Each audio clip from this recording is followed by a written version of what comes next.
महावीर भगवान की जय। दादा दत्त कुशल गुरु देव की जय।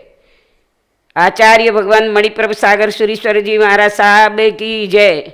प्रवर्तनी महोदया सज्जन श्री जी महाराज साहब की जय। सर्व संतन की जय। नमो अरिहंताणं नमो सिद्धाणं नमो आयर्याणं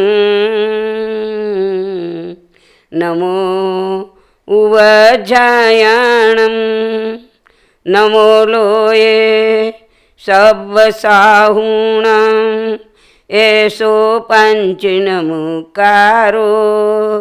सव्वपावपणासनो मंगलानंच सव्वेसिं पढमं हवै मंगलम् ओंकारं बिन्दुसंयुक्तं नित्यं ध्यायन्ति योगिनः कामदं मोक्षदं चैव ओंकाराय नमो नमः।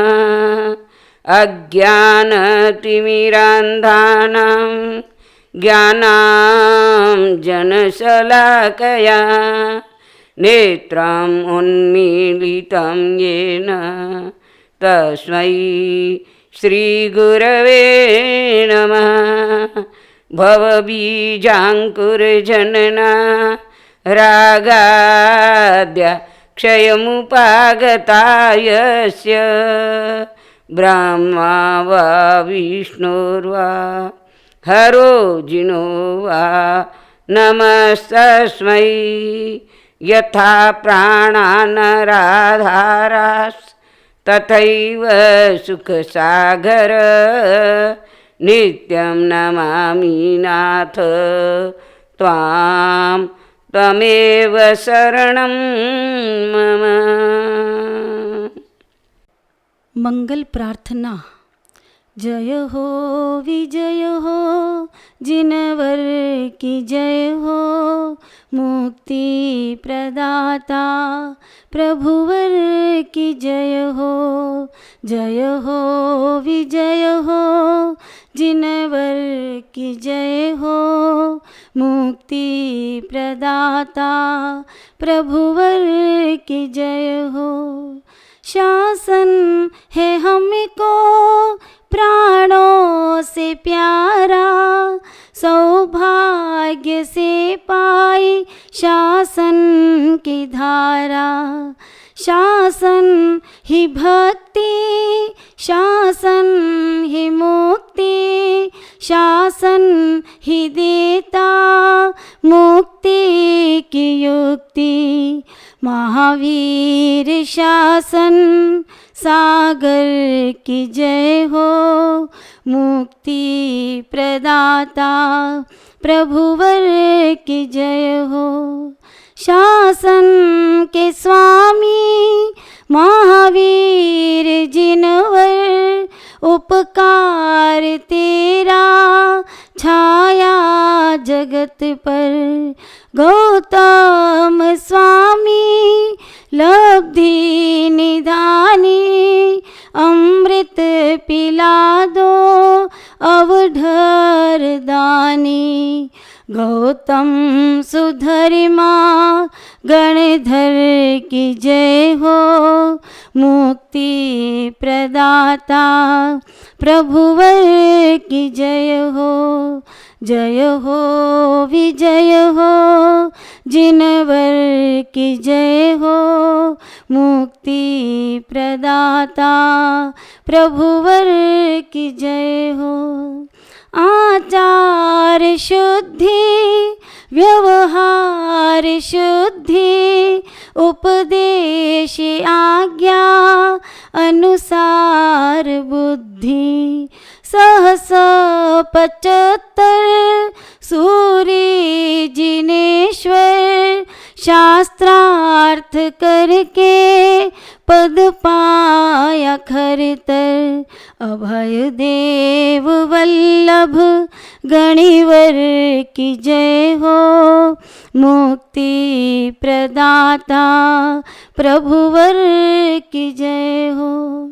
लाखों को जिसने जैनी बनाया, ऐसे गुरुवर जिन दत्त राया, मणिधारी दादा संकट निवारे, दादा कुशल चंद्र तारण हारे, चारों ही दादा गुरुवर की जय हो, मुक्ति प्रदाता प्रभुवर की जय हो।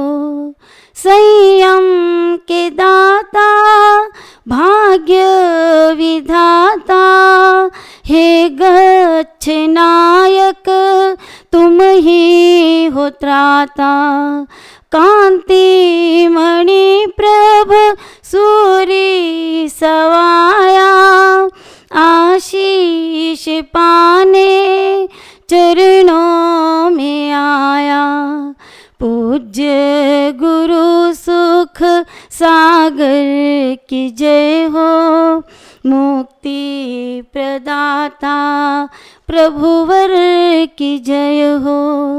जय हो विजय हो जिनवर की जय हो, मुक्ति प्रदाता प्रभुवर की जय हो। नमो अरिहन्ताणं, नमो सिद्धाणं, नमो आयर्याणं,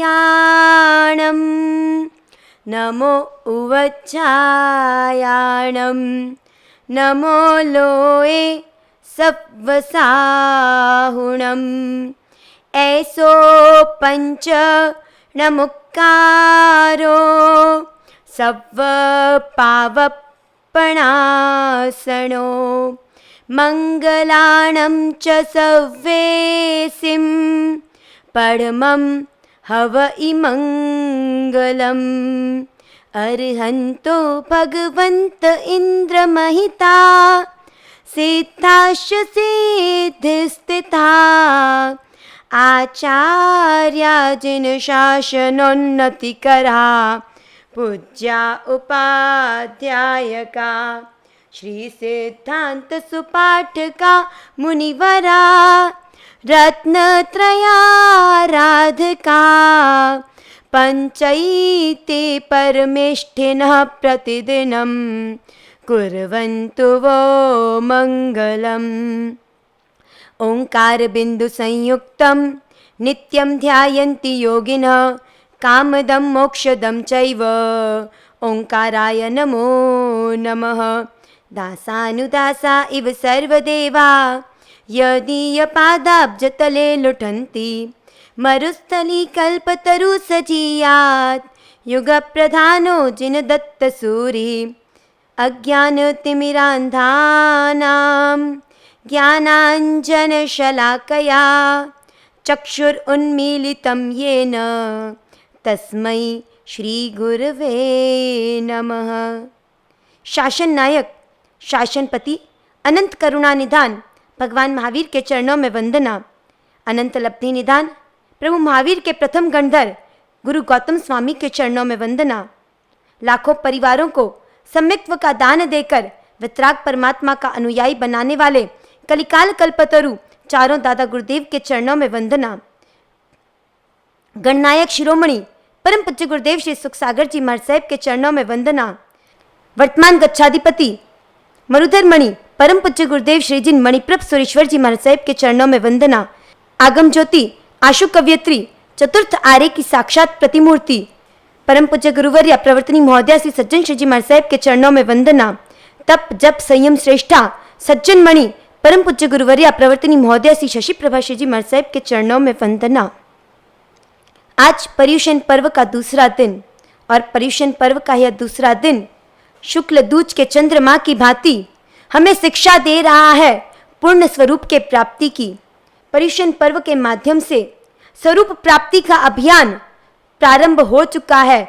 शुक्ल दूज के चंद्रमा की भांति हमारा अस्तित्व प्रकट हो चुका है और उस अस्तित्व को पूर्णता पर्युषण पर्व के माध्यम से देनी है। अपनी आत्मा को परमात्मा स्वरूप की ओर ले जाना है। कल हमने अष्टानिका प्रवचनों का प्रारंभ किया। कल हमने श्रावक के पर्युषण में करने योग्य 5 कर्तव्यों की चर्चा की। इन कर्तव्यों के माध्यम से सही मायने में तो हमने अपने जीवन को कैसे जीना है, जीवन को कैसे आगे बढ़ाना है, जीवन को किस एलओसी में रखकर अपने आप को मर्यादाओं में रखते हुए मोक्ष मार्ग की ओर आगे बढ़ाना है, ये जाना। और ये जानने और समझने के लिए ही अष्टानिका प्रवचन के माध्यम से 2 दिनों में हम अपने कर्तव्यों की चर्चा करते हैं। क्योंकि जब तक कर्तव्यों का भान नहीं होगा, जब तक हमें अपनी नियम मर्यादाओं का भान नहीं होगा, जब तक किसी देश को अपने एलओसी का ध्यान नहीं होता, तब तक वह अपने देश की सुरक्षा नहीं कर सकता। एलओसी को जानकर सैनिक देश की सुरक्षा करते हैं और अपने कर्तव्यों को जानकर हम अपने आत्म तत्व की सुरक्षा करते हैं। आत्मा को योग्य संस्कारों से सिंचित करते हैं और उन संस्कारों के माध्यम से आत्मा को परमात्मा पद की ओर अग्रसर करते हैं।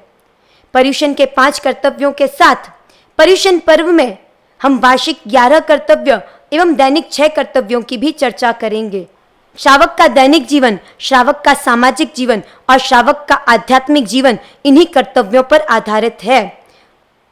और जब तक हमें इन कर्तव्यों का भान नहीं होगा, इन कर्तव्यों के पालन के लिए हमारे अंदर रुचि नहीं जगेगी, जब तक हमें अंतर आत्मा से यह सब करने योग्य नहीं लगेंगे, तब तक सही मायने में श्रावक के मार्ग पर श्रावकत्व की ओर हमारा जीवन अग्रसर नहीं होगा। तो आओ जानते हैं आज अपने वार्षिक एवं दैनिक कर्तव्यों को। जैसे हमने पर्युषण पर्व के 5 कर्तव्यों की चर्चा की, वैसे ही शास्त्रों में वार्षिक 11 कर्तव्यों की चर्चा चलती है। श्रावक के लिए साल भर में करने योग्य 11 कर्तव्य बताए गए। आप सभी जो लोग बैठे हो, आप लोग सभी श्रावक अपने आप को कहते हो ना, अपने ऊपर श्रावक का लेबल लगाते हो ना, तो आप लोगों को तो पता ही होगा कि साल भर में आपको कौन कौन से कर्तव्य करने चाहिए।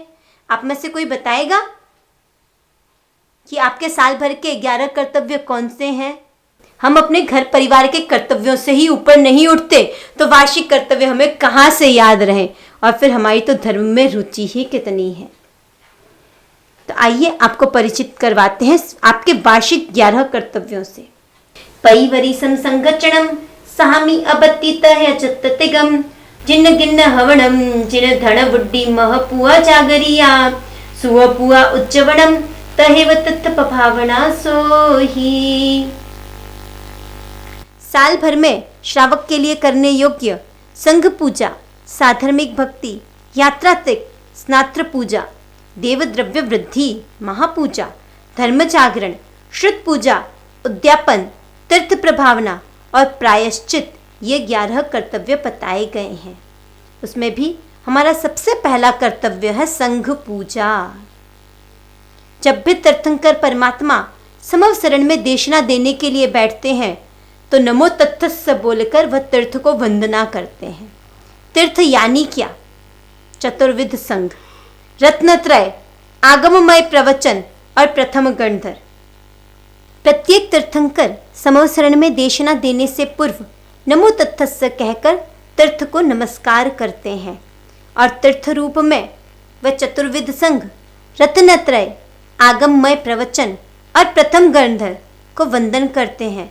साधु को सुधर्मा पाठ के अनुसार बोलना चाहिए तथा श्रावक को जाजम पर बैठकर अंट शंट नहीं बोलना चाहिए। ऐसी मर्यादा श्रावक और साधु के लिए बताई गई है। क्या कभी आप पैथड़शा आदि श्रावकों की मर्यादा का चिंतन करते हो कि उन श्रावकों ने कैसा जीवन जिया और हमें कैसा जीवन यापन करना चाहिए? वस्तुपाल, तेजपाल, पेथड़शाह, छांझणशाह, कुमारपाल, अनेक शासन प्रभावी श्रावक रत्न हमारे यहाँ पर हुए हैं और संघ पूजा के माध्यम से उन्होंने अनाप शनाप पुण्य का अर्जन भी किया है।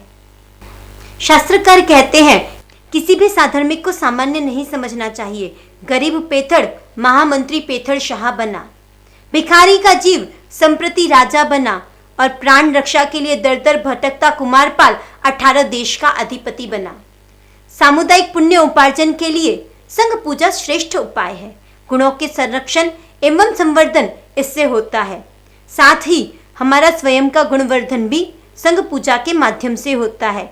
संघ के साथ कार्य करने में जो उल्लास आता है वो एकांत क्रिया करने में कभी भी नहीं आता, और इसीलिए हमारे यहाँ पर सामूहिक आराधना की प्रणाली है।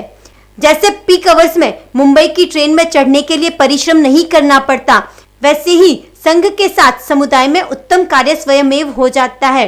अकेले उपवास करना हो, अट्ठम करना हो, ओलीजी करनी हो तो भारी लगता है, लेकिन जब सामुदायिक अट्ठम होते हैं, सामूहिक ओली की आराधना होती है, सामूहिक तीर्थ यात्रा, उद्यापन, नवाणु आदि की यात्रा होती है, तो कितना आनंद आता है। पुनर्श्रावक ने नागपुर से छहरी पालित संघ निकाला। स्वयं महामंत्री वस्तुपाल ने सभी यात्रियों के चरणों का प्रक्षालन किया। यह है संघ का महात्म्य। भद्रभाऊ स्वामी ने आगम वाचना की विनती को महाप्राण ध्यान सिद्धि हेतु अस्वीकार किया, परंतु संघ की आशातना जानकर वाचना प्रारंभ की। सिद्धसेन दिवाकर ने जब सूत्रों के संस्कृत रूपांतर की बात की तो प्रायश्चित लेने के लिए संघ का दंड भी स्वीकार किया। अभयदेव सूरी जी, हीर सूरी जी आदि ने रोग के समय में अनशन का मानस बना लिया। संघ के निवेदन पर एकमात्र संघ हित के लिए उन्होंने अपने संकल्प का त्याग भी किया। कालिकाचार्य ने संघ की शांति के लिए पंचमी से चतुर्थी को संवत्सरी पर्व की आराधना करवाई। राजा कुमारपाल को संघपति का विरुद्ध खटक रहा था और उन्होंने आचार्य श्री हेमचंद्राचार्य से निवेदन किया कि मैं तो संघ का सेवक हूँ, मुझे संघपति की उपमा से ना नवाजा जाए। तब कलिकाल सर्वज्ञ ने उसकी व्युत्पत्ति परिवर्तित करते हुए कहा कि जो संघ का पति हो वो ही सिर्फ संघपति नहीं होता, लेकिन संघ है पति, मालिक जिसका वह भी संघपति है। और इस अर्थघटन के साथ कुमारपाल राजा ने संघपति के विरुद्ध का स्वीकार किया। संघ की पूजा करने से तीर्थंकर आदि सभी आराधकों की पूजा का लाभ मिलता है। संघ पूजा यानी कि जीव के गुणों की पूजा। जिस जीव की पूजा कर रहे हैं, हो सकता है वह तीर्थंकर भावी मुनि हो, भावी गणधर हो, भावी तीर्थंकर हो, संघ पूजा के माध्यम से उन जीवों की पूजा का लाभ मिलता है। सांसारिक कार्यों में भी संघ के उत्सव महोत्सव पूजन का लाभ अवश्य हमें लेना चाहिए, ऐसा शास्त्रों में कई स्थानों पर बताया गया है। स्थानांक सूत्र में दुर्लभ बोधि के 5 कारणों में से एक कारण संघ की आशातना बताया गया है। अतः संघ की निंदा, संघ की आशातना, संघ में मतभेद उत्पन्न हो, संघ में अलगाव हो, ऐसे कोई भी निमित्त हमें नहीं देने चाहिए। संघ भेद या संघ के टुकड़े करना यानी तीर्थ के टुकड़े करना। शास्त्रकार तो यहाँ तक फरमाते हैं कि अगर संघ की आराधना होती है और संघ का हित होता हो और उसके लिए हमें अपनी आराधना भी छोड़नी पड़े तो पहले संघ का कार्य करना चाहिए, पहले संघ के हित को प्रमुखता देनी चाहिए और फिर अपना हित, अपनी आराधना के बारे में सोचना चाहिए। इससे भविष्य में तीर्थंकर या गणधर पद की प्राप्ति भी हो सकती है। ऐसा कहा जाता है कि महोपाध्याय यशो विजय जी महाराज अपनी विद्वत्ता प्रकट करने के लिए स्थापनाचार्य के 4 कोनों में 4 ध्वजा रखते थे। तब किसी वृद्ध श्राविका ने उन्हें प्रश्न किया कि गौतम स्वामी कितनी ध्वजा रखते थे। ऐसा हृदय वेदक प्रश्न सुनने के बाद उपाध्याय जी का अभिमान चूर चूर हो गया। संघ इसीलिए महान कहा गया है, इसीलिए संघ को माता पिता का विरुद्ध दिया गया है। एक व्यापारी को यदि लाभ दिखाई दे तो कैसी कैसी युक्तियां लगाता है, उसी प्रकार अगर हमें संघ पूजा का लाभ समझ में आ जाए, संघ पूजा का जो लाभ है वो दिमाग में बैठ जाए, तो फिर जरूरी नहीं है कि चांदी के सिक्के की पहरावनी देकर या उत्तम द्रव्य देकर ही संघ की भक्ति की जाए। अगर हमारी शक्ति का अभाव है तो एकमात्र कुमकुम का तिलक निकालकर भी संघ पूजा का लाभ अवश्य हमें लेना चाहिए, ऐसा शास्त्रकार फरमाते हैं। ग्रंथों में तो यहाँ तक भी कहा गया है, जो व्यक्ति अवसर पर अपनी चालू आराधना को छोड़कर संघ कार्य के लिए, संघ के हित के लिए यथाशक्ति प्रयत्न करता है, वह जीव भविष्य में तीर्थंकर, गणधर आदि पद को प्राप्त करके मोक्ष को प्राप्त करता है। और वहीं इसके विपरीत जो व्यक्ति अपने व्यक्तिगत स्वार्थ के कारण अपने राग द्वेष आदि के कारण संघ के हित कार्यों में रुकावट डालता है, संघ में मतभेद को विभेद को उत्पन्न करता है। वह जीव दुर्लभ बोधि बनकर इस संसार में अनंत काल तक भ्रमण करता रहता है। हमें इस भ्रमण से बचना है और जन शासन की प्राप्ति को अगर सार्थक और साकार करना है तो संघ पूजा रूपी कर्तव्य के माध्यम से संघ के जो 4 मुख्य स्तंभ हैं, साधु साध्वी श्रावक श्राविका, उनके प्रति बहुमान भाव अहोभाव को जीवन में उत्पन्न करना है। श्रावक का दूसरा वार्षिक कर्तव्य है साधर्मिक भक्ति। प्रभु के शासन में साधर्मिक के प्रति सद्भाव का इतना महत्व है कि यह एक ही कर्तव्य पर्युषण के 5 कर्तव्यों में भी आता है एवं वार्षिक 11 कर्तव्यों में भी इसका समावेश होता है। संभवनाथ भगवान ने पूर्व के तृतीय भव में साधर्मिक भक्ति करके ही तीर्थंकर नामकरण का उपार्जन किया था। पुनिया श्रावक एवं उसकी श्राविका एकांतर उपवास करके भी रोज एक साधर्मिक की भोजन के द्वारा भक्ति करते थे। सभी संपन्न श्रावक यदि अपने अपने विस्तार के एक एक साधर्मिक परिवार की जिम्मेदारी संभाल ले तो जन शासन का एक भी साधर्मिक गरीबी का, डिप्रेशन का या किसी अपघात का शिकार नहीं होगा। साधर्मिक भक्ति के विषय में हमने काफी चर्चा 5 कर्तव्यों के अंतर्गत कर ली है। साधर्मिक भक्ति में मोती शाह सेठ का उदाहरण भी प्रसिद्ध है कि जब मोती शाह सेठ बीमार हुए तब उन्होंने मृत्यु से पहले अपने सभी साधर्मिकों का कर्जा माफ कर दिया। मेरे साधर्मिक के सिर पर देव द्रव्य का कर्जा न रहे और उससे अनंत संसार का भ्रमण न करना पड़े, ऐसे शुभ आशय से एक भाई ने शंखेश्वर तीर्थ में साधर्मिकों के चढ़ावों की रकम की भरपाई कर दी और वह रकम भरपाई करने में उन्होंने 2 करोड़ रुपए चुकता किए। साधर्मिक भक्ति यानी मात्र साधर्मिक को भोजन करवा देना ही नहीं है। साधर्मिक भक्ति यानी कि अपने साधर्मिक को अपने समान बनाना, अपने समकक्ष बनाना। यदि उसमें कोई कमी है तो उसको दूर करना, यदि उसमें कोई दुर्गुण है तो उसे सद्गुणी बनाना और उसे परमात्मा के शासन का रसिक बनाना, यही सच्ची साधर्मिक भक्ति है। तीसरा हमारा कर्तव्य है यात्रात्रिक। इसके अंतर्गत अट्ठाई महोत्सव, रथ यात्रा और तीर्थ यात्रा का समावेश होता है। अट्ठाई महोत्सव के माध्यम से धर्मी जीव धर्म की सफलता का आनंद प्रभु भक्ति का महोत्सव मनाकर करता है। जिन आज्ञा के अनुसार उत्तम शुद्ध ग्रह निर्मित द्रव्यों से अट्ठाई महोत्सव करना चाहिए। अट्ठाई महोत्सव तो आप लोग भी कई बार करवाते हैं, कभी जीवित महोत्सव के रूप में तो कभी प्रतिष्ठा आदि के महोत्सवों के रूप में। लेकिन वो महोत्सव क्या आपके जिन आज्ञा के अनुसार होते हैं? हमारे अट्ठाई महोत्सव जिन आज्ञा को कुचल कर तो नहीं किए जाते, इसका ध्यान हमें अवश्यमेव रखना चाहिए।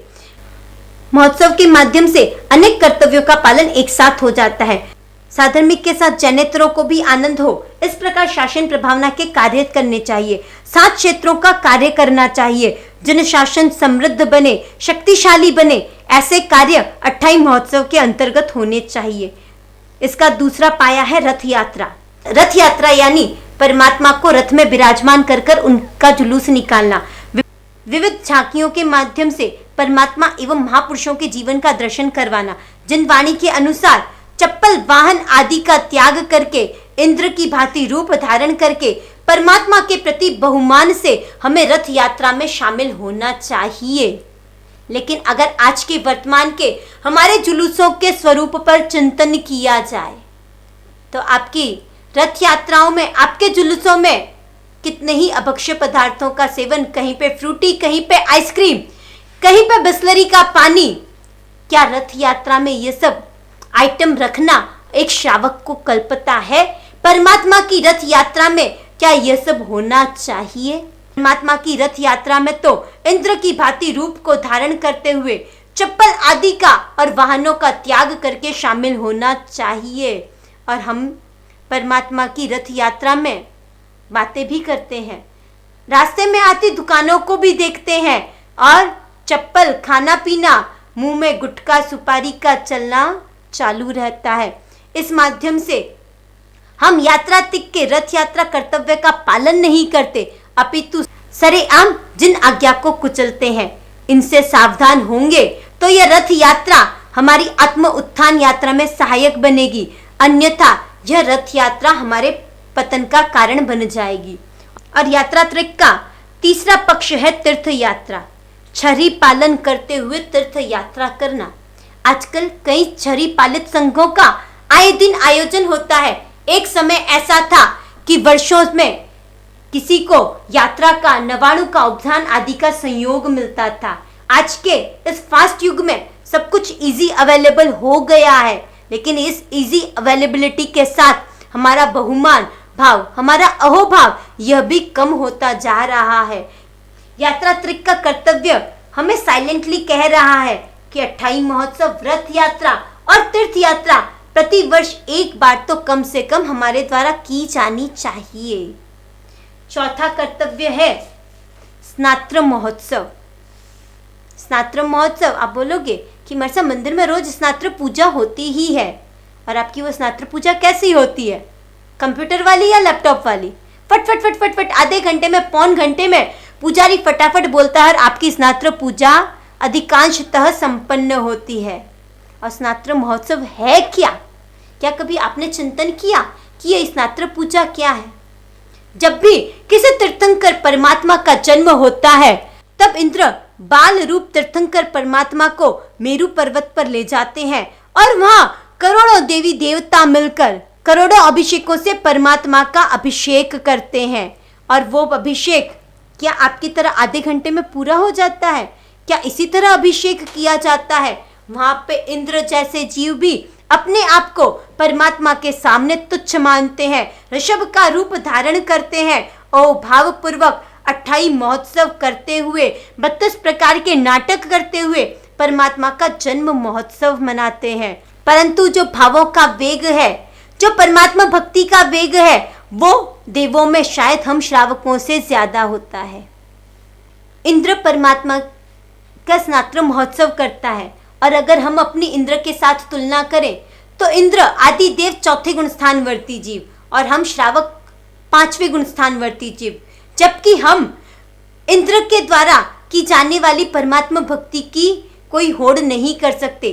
दशान भद्र के उदाहरण से हम सभी परिचित हैं कि दशान भद्र को रिद्धि के साथ परमात्मा के दर्शन की भावना उत्पन्न हुई, और तभी वह सोचता है कि मेरे जैसे रिद्धि के साथ कौन दर्शन कर सकता है, और इंद्र अपनी रिद्धि के साथ उसी समय दर्शनार्थ उपस्थित होता है। दशान भद्र का मान चकनाचूर हो जाता है, और तभी दशान भद्र दीक्षा ग्रहण करता है, और दशान भद्र के दीक्षा ग्रहण करते ही इंद्र कहता है कि जिस प्रकार की परमात्मा भक्ति, परमात्मा की आज्ञा का पालन आप कर रहे हो, वह आज्ञा का पालन मैं इंद्र बनकर नहीं कर सकता। और ऐसे स्नात्र महोत्सवों का आयोजन भी सामूहिक रूप से हर प्रत्येक संघ में कम से कम वर्ष में एक बार तो होना चाहिए, क्योंकि भले ही हम इंद्र के जैसा स्नात्र महोत्सव तो आयोजन नहीं कर सकते, लेकिन कई बार असल से भी नकल ज्यादा हावी होती है। वैज्ञानिक आइंस्टाइन का नाम आप सभी ने सुन रखा है। आइंस्टाइन का ड्राइवर हूबहू आइंस्टाइन के जैसे दिखता था। एक बार आइंस्टाइन को किसी सभा में लेक्चर के लिए बुलावा आया। आइंस्टाइन के लिए उस सभा में जाना संभव नहीं था। आइंस्टाइन ने कहा कि मैं नहीं जा सकता। ड्राइवर ने कहा, क्या मैं आपके स्थान पर चला जाऊं? आइंस्टाइन ने सोचा, ये ड्राइवर क्या करेगा, मेरा तो गला खराब है, मैं बोल नहीं सकता, लेकिन अगर यह ड्राइवर उस सभा में चला जाएगा तो मेरी शाख पर कालिक पूत देगा। फिर भी ड्राइवर के अधिक कहने पर आइंस्टाइन ने कहा, चलो मैं भी तुम्हारे साथ चलता हूँ। और आइंस्टाइन का ड्राइवर उस सभा में पहुंचा। सभा के द्वारा प्रश्न किए गए और ड्राइवर ने, जो कि आइंस्टाइन के साथ रहते रहते आधा वैज्ञानिक बन चुका था, उन प्रश्नों का जवाब दे दिया। जब एक किसी व्यक्ति ने कुछ घुमाकर प्रश्न किया, ड्राइवर को उस प्रश्न का उत्तर नहीं आता था। तब अपनी बुद्धि का उपयोग करते हुए उसने कहा, ये क्या छोटे मोटे प्रश्न मुझे पूछते हो, इन प्रश्नों का जवाब तो मेरा ड्राइवर जो गाड़ी में बैठा है वही दे सकता है, जाओ उसे पूछकर आ जाओ। और इस प्रकार एक नकल ने भी असल से अच्छी भूमिका निभाई। कहते हैं कि एक बार चार्ली चैपलिन की एक्टिंग का कोई कंपटीशन हो रहा था और वहाँ चार्ली चैपलिन खुद भी उस कंपटीशन में शामिल हुए, लेकिन चार्ली चैपलिन का खुद का उसमें तीसरा रैंक लगा। तो स्नात्र महोत्सव यह इंद्र के द्वारा किए गए स्नात्र महोत्सव का अनुकरण है और इसके माध्यम से हम भी अनन्य पुण्य का उपार्जन कर सकते हैं। वार्षिक कर्तव्यों की चर्चा में पांचवा कर्तव्य है देव द्रव्य की वृद्धि। आप सभी जानते हैं कि भारत का रुपया अमेरिका में काम नहीं आता, लेकिन अगर वो रुपया रिजर्व बैंक में जमा करवा दिया जाए और जमा करवा के उसे डॉलर में ट्रांसफर कर दिया जाए तो वह वहाँ पे काम आ सकता है। वैसे ही यहाँ का कमाया हुआ पैसा परलोक में हमारे साथ नहीं जाता, वहाँ पर काम नहीं आता। पर यदि सुकृत में सद्व्यय किया जाए, देव द्रव्य की वृद्धि की जाए तो परलोक में ट्रांसफर किया जा सकता है। जो व्यक्ति सुकृत के मार्ग से संपत्ति का निवेश करता है उसको जनशासन रूपी बैंक द्वारा अनेक सुविधाएं मिलती है। दान करके व्यक्ति डेबिट में नहीं क्रेडिट में जाता है। जो दे गया सो ले गया, जो खा गया सो खो गया। जो हमने दे दिया वही सही मायने में हमारा है। शास्त्रकार तो कहते हैं कि जो दान देता है वो सही मायने में पक्का स्वार्थी होता है, क्यों जो देता है वो अपने लिए रिजर्व करके जाता है।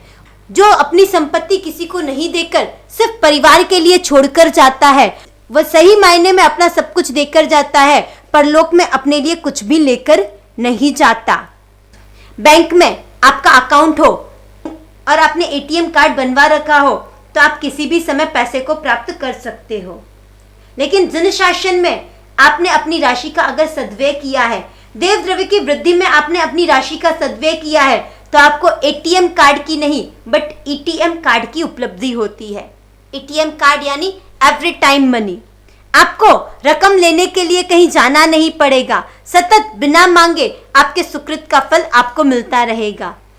जनशासन यह टॉप मोस्ट ग्रेड प्राप्त कंपनी है। इसके 3 अंग प्रबल है। लिक्विडिटी प्रबल है, आप चाहो तब कंपनी के शेयर भुना सकते हो, यानी जब चाहो पुण्य समृद्धि को प्राप्त कर सकते हो। डिविडेंड तगड़ा मिलता है, यानी एक बार सुकृत करने के बाद उसका आनंद हमेशा मिलता रहता है। और तीसरा आकर्षक बोनस देती है। निवेश एक बार और प्राप्ति बार बार। भवोभव सेफ इन्वेस्टमेंट, सलामत निवेश करने का तरीका है देव द्रव्य वृद्धि। एक भाई रोज अच्छा चढ़ावा बोलकर परमात्मा के प्रथम अभिषेक की बोली बोलते। इसका कारण पूछने पर उसने कहा, यदि यहाँ से मृत्यु प्राप्त कर देवलोक में गया तो हमेशा प्रभु अभिषेक का लाभ मिलता रहेगा, वरना देवांगनाओं में ही उलझा रहूंगा। एक भाई ने अपने हिस्से में आए हुए 87,000 में से 81,000 का सद्व्यय प्रभु प्रतिष्ठा में किया। जब वह व्यक्ति प्रतिष्ठा में आया था तो उसकी मानसिकता मात्र 7-8 हजार रुपए खर्च करने की थी, लेकिन वहां के उत्सव में उसकी मानसिकता ऊपर परवान पर चढ़ती गई और सामर्थ्य के उपरांत उसने खर्चा किया। सामर्थ्य के उपरांत खर्चा करने के बाद हमारे साथ क्या होता है, कभी बोली किसी ने बोला 100 मन और आपने बोल दिया 500 मन, क्योंकि पता है कि रोज यहाँ पे 1000 मन से कम में आरती नहीं मिलती। और तब देखते हैं कि सामने बोलने वाला कोई भी नहीं है और मन में एक अफसोस होता है कि काश मैं 200 मन बोलता तो भी मिल जाती, फालतू 500 मन बोली। लेकिन वह व्यक्ति मन में कोई खेद भाव नहीं ला रहा है और उस अहोभाव के कारण ऐसा पुण्य बंधा कि उसे जिंदगी में कभी मंदी का शिकार नहीं होना पड़ा। देव द्रव्य के विषय में ध्यान रखने योग्य कुछ बातें। सबसे पहले साधारण खाते को तरबतर करना चाहिए, यानी कि साधारण खाते को हमेशा फुलफिल रखना चाहिए जिससे देव द्रव्य के भक्षण का दोष न लगे। दूसरा, स्वजनों को सस्ते में बोली दिलवाने का कभी प्रयास नहीं करना चाहिए, अन्यथा देव द्रव्य की हानि होती है और इसका दोष हमें लगता है। कई बार हम सोचते हैं कि चलो बोलने वाला सामने मेरा मित्र है, मेरा परिजन है, मेरा स्वजन है, इसके विरोध में मैं न बोलूं। ऐसे भाव हमारे कभी नहीं होने चाहिए। अधिक से अधिक देव द्रव्य की वृद्धि का भाव होना चाहिए। देव द्रव्य का भुगतान हाथों हाथ करना चाहिए। नहीं चुकाने पर 3 कंडीशंस बन सकती है। आपका भाव टूट जाए, बाजार का भाव टूट जाए या फिर जीवन समाप्त हो जाए। आप अगले भव में भी प्रभु का कर्जा लेकर जाओगे। बोली उतनी ही बोलो जितना हाथों हाथ चुका सको, अन्यथा अनुमोदना करो, पर गलत ढंग से देव द्रव्य की वृद्धि कभी नहीं करनी चाहिए। गलत ढंग से हम बोली तो बोल लेते हैं, परंतु जब उसका भुगतान नहीं किया जाता तो पुण्य के स्थान पर अनेक गुना पाप का अर्जन हो जाता है। और इसीलिए शास्त्रकारों ने कहा भी है कि जितना अपना सामर्थ्य हो उतने ही रकम का व्यय करना चाहिए, और यदि सामर्थ्य न हो तो भावों से ही परमात्मा की भक्ति करनी चाहिए। यदि कदाच हम देव द्रव्य की रकम को चुकाने में लेट हो जाएं, तो ब्याज सहित हमें देव द्रव्य की रकम को चुकाना चाहिए, क्योंकि देव द्रव्य, गुरु द्रव्य और साधारण द्रव्य का भक्षण होते देखा जाए या उसमें अपनी शक्ति का उपयोग नहीं किया जाए तो जीव अनंत संसार चक्र का वर्धन करता है। ये था हमारा 5वां वार्षिक कर्तव्य। छठा कर्तव्य है महापूजा, यानी कि मंदिर का सुशोभन। इसकी जरूरत प्रभु को नहीं, वस्तुतः हमें है, क्योंकि बाहर की सुंदरता अंदर की ओर ले जाती है। बाहर की सुंदरता एक बाल जीव को अंदर परमात्मा के पास ले जाती है और परमात्मा के दर्शन उसके भीतर में परमात्मा के प्रति अहोभाव को, श्रद्धा भाव को, समर्पण भाव को उत्पन्न करता है। बाहर से अगर झोपड़ी टूटी फूटी हो तो अंदर जाने का मन नहीं होता, और वहीं बाहर अगर मॉल सुंदर हो, दिखने वाली दुकान में अच्छे कपड़े लटक रहे हो, तो व्यक्ति अपने आप अंदर चला जाता है। और इसीलिए आज की फिलॉसफी है, आज का ट्रेंड है, जो दिखता है वही बिकता है, और इसीलिए बाहर से सुंदर दिखने का प्रयास हर कोई करता है। महापूजा परमात्मा के मंदिरों के सुशोभन का हमें संदेश देती है। कुछ लोग मंदिर जाते हैं और कहते हैं कि ये भव्य मंदिरों की क्या ज़रूरत है, सिंपल मंदिर भी तो बना सकते हैं, आप भी सिंपल घर में रह सकते हो, फिर इंटीरियर डेकोरेशन आदि क्यों करवाते हो। कुछ लोग कहते हैं मंदिर तो बहुत है, अब तो साधर्मिक फंड, जीव दया फंड की प्रेरणा देनी चाहिए, हॉस्पिटल, स्कूल्स आदि बनवाने चाहिए।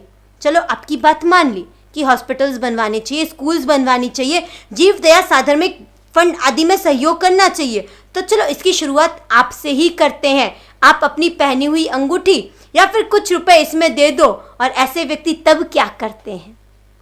तो संदेश देना, किसी को निर्देश देना, बिना पूछे एडवाइस देना इजी है, लेकिन सही मार्ग पर चलना मुश्किल है। महापूजा के माध्यम से पुण्यानुबंधी पुण्य का उपार्जन होता है, सम्यक्त्व निर्मल होता है और परमात्मा की भक्ति होती है। 7वां हमारा कर्तव्य है रात्रि जागरण। रात्रि जागरण के माध्यम से आप समझते हो कि रात में जो परमात्मा की भक्ति की जाती है, और अभी पर्युषण पर्व के दौरान पालना जी की भक्ति, कल्पसूत्र जी की भक्ति या मूल सूत्र जी की भक्ति के लिए जो रात्रि जागरण होते हैं, या फिर आए दिन कई बार कभी शांति गुरुदेव के, कभी गुरुदेव के, कभी परमात्मा के जो रात्रि जागरण जगराते आप लोग करवाते हो, लेकिन सही मायने में रात्रि जागरण का स्वरूप क्या होना चाहिए। रात्रि जागरण यानी कि परमात्मा के गुणों का चिंतन, परमात्मा की भक्ति करके अपने पुण्य का सिंचन। और रात्रि जागरण में आजकल बड़े बड़े तीर्थों में भी जब रात में चाय बनती है, रात में कॉफी बनती है, रात्रि में कोल्ड ड्रिंक्स का उपयोग होता है, पर्युषण पर्व में रात्रि जागरण के अंदर जब घरों में जाने पर चाय आदि का ऑफर किया जाता है, यह रात्रि जागरण है या फिर परमात्मा की आज्ञा का सरेआम खंडन। ऐसे रात्रि जागरण के लिए शास्त्रों में नहीं कहा गया है। टीवी, मोबाइल, व्यापार आदि के कारण रात में 12-12 बजे तक जगकर अधर्म जागरण तो हमने कई बार किया है। प्रभु भक्ति के माध्यम से, प्रभु भक्ति के आशय से रात्रि में जागकर कर्मों का क्षय किया जाए, वही रात्रि जागरण सही मायने में परमात्मा की आज्ञा के अनुसार रात्रि जागरण है। चाय, कॉफी, बिस्किट आदि का उपयोग का वर्जन रात्रि जागरण में होना चाहिए। परमात्मा की भक्ति के गीत भी ऐसे होने चाहिए कि जिससे परमात्मा का दिव्य स्वरूप हमारे सामने प्रकट हो, हृदय में अहोभाव जल के, ना कि हमारे रात्रि जागरण के कारण अन्य लोग, आस पड़ोस वाले डिस्टर्ब हो और पुलिस में हमारी कंप्लेन जाए। आजकल जो डीजे साउंड स्पीकर्स लगाकर रात्रि जागरण किए जाते हैं, वैसे रात्रि जागरण का निर्देश हमारे शास्त्रकारों ने नहीं किया है। तो हमें रात्रि जागरण के स्वरूप पर भी चिंतन करके परमात्मा की आज्ञा के अनुसार रात्रि जागरण करना चाहिए। 8वां कर्तव्य है ज्ञान पूजा या शुद्ध पूजा। ज्ञान की भक्ति करना यह हमारा एक परम कर्तव्य है। हमारे महान आचार्यों का उपकार है कि जो आज हमें परमात्मा की वाणी प्राप्त हो रही है। देवर्षि गणि क्षमा श्रमण ने सबसे पहले आगमों को लिपिबद्ध किया था। उसके बाद कितने ही आचार्य हुए जिन्होंने आगमों को लिपिबद्ध कराने के लिए पुरुषार्थ किया। बीच के यवन साम्राज्य के समय में न मालूम कितने हस्तलिखित ग्रंथों को आग में झोंक दिया गया। इतिहास कहता है कि हस्तलिखित ग्रंथों को लगाई गई आग 6 महीनों तक निरंतर जलती रही, तब भी आज हमारे पास आगमों की शास्त्रों की अनमोल संपदा उपलब्ध है। यह सब उन शास्त्र संरक्षक आचार्य भगवंतों का और उनकी उपदेश से प्रेरित राजाओं और श्रेष्ठियों का कार्य है। आचार्य हरिभद्र सूरी ने 1444 ग्रंथों की रचना की। जब वे ग्रंथ लिख रहे थे तब ताड़पत्र कम पड़े, उपलब्ध नहीं हो पा रहे थे। कैसे लिखे, इस सोच में आचार्य भगवंत डूबे हुए थे। तब ललित श्रावक ने 10 गुना धन देकर अपने अनुचरों से कश्मीर से ताड़पत्र मंगवाए। आचार्य भगवंत रात्रि में भी लिख सके, इसलिए ज्ञान प्रेमी सुश्रावक ललित ने एक ऐसा अति मूल्यवान रत्न मंगवाकर उपाश्रय में रख दिया कि रात को भी उससे तेज प्रकाश रहता और आचार्य भगवंत रात्रि में भी लेखन का कार्य करते। पाटन, जैसलमेर, खंबात, जावाल, देवगिरी, अहिपुर, आहोर, मंडप दुर्ग, आशापल्ली आदि कितने ही स्थानों पर ज्ञान भंडारों की स्थापना की। जैसलमेर का ज्ञान भंडार आज पूरे भारत में अपनी तरह का एक ही ऐसा ज्ञान भंडार है जहां ताड़पत्र व कागज पर लिखे गए प्राचीनतम ग्रंथ उपलब्ध है। क्रिया से तो मात्र देश आराधक ही बन सकते हैं, वहीं ज्ञान सहित क्रिया संपूर्ण आराधक बनाती है।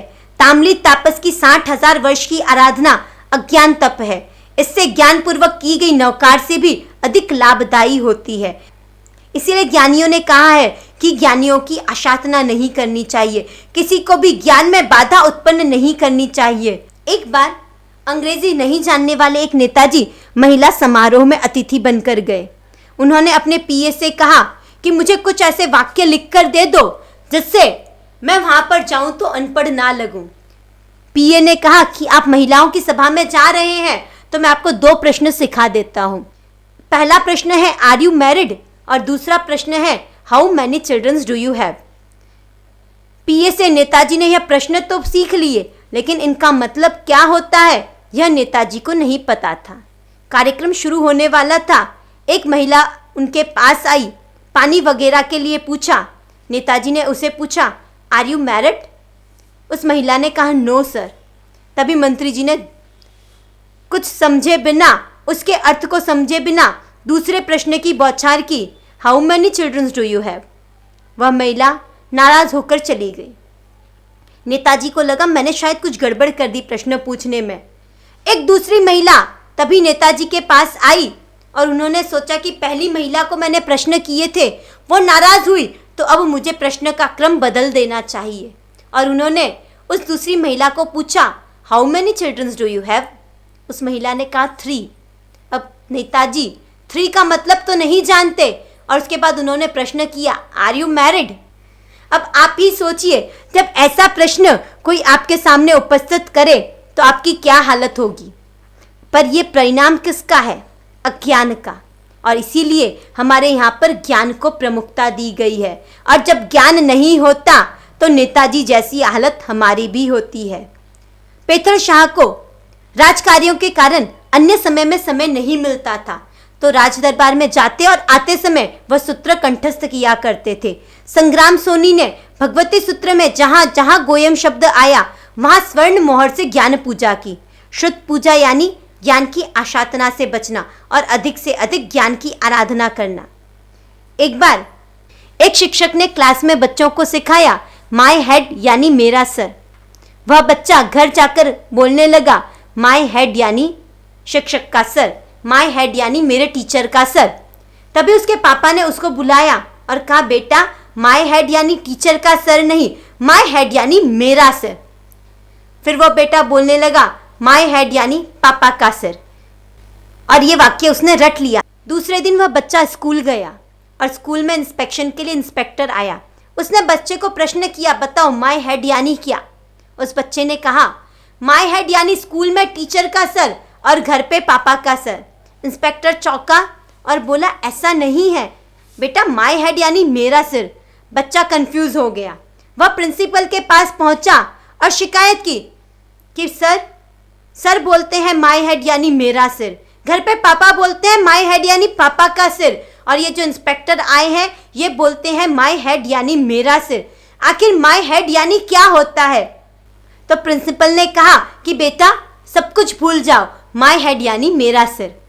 जब वह बच्चा क्लास में गया और टीचर ने पूछा माय हेड यानी क्या, तो उसने कहा माय हेड यानी प्रिंसिपल का सिर। कहीं यही हालत हमारी भी तो नहीं है। और इसीलिए ज्ञान पूजा के द्वारा, शुद्ध पूजा के द्वारा हमें अपने अज्ञान तिमिर का निवारण करना है। एक समय था कि श्रावक भी अपने घरों में सोने से आगम लिखवा कर रखा करते थे, ज्ञान की भक्ति किया करते थे। हर घर में ज्ञान की पुस्तकें, ज्ञान की प्रतें उपलब्ध होती थी।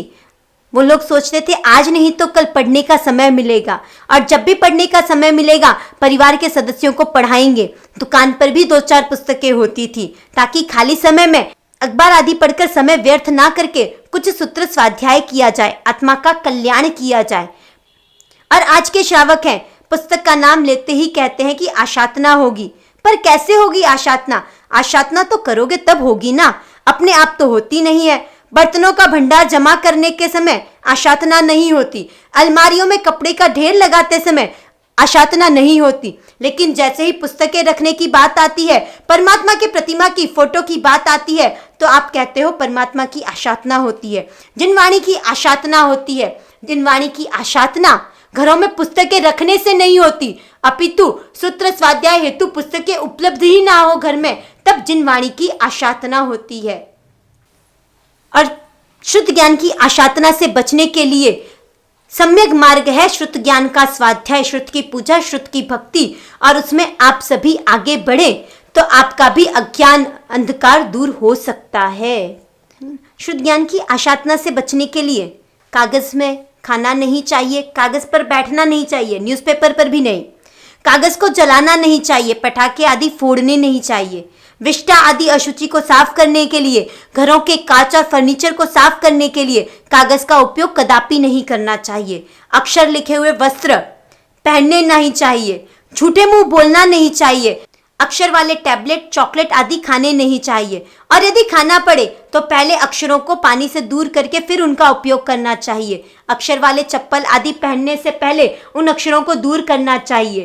कागज, नोट, पेन, पुस्तक आदि को पैर आदि लगाना नहीं चाहिए। नोट गिनते समय थूक लगा लगा कर नोटों को गिनना नहीं चाहिए। और ऐसे अनेक माध्यम है जिनके द्वारा हम ज्ञान की आशातना से बच सकते हैं। घरों में पुस्तक, मैगजीन आदि को रद्दी में बेचने की अपेक्षा उन्हें व्यवस्थित गुरु भगवंतों से पूछकर उनका विसर्जन करना चाहिए।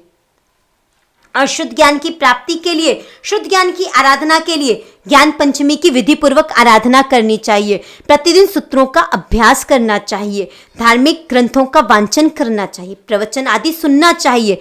और ज्ञानी गुरु भगवंतों का, अध्यापकों का विनय, बहुमान आदि करना चाहिए। आज की संस्कृति में जो टीचर्स के प्रति अपमान के भाव बढ़ रहे हैं, उनको भी रोका जाना चाहिए।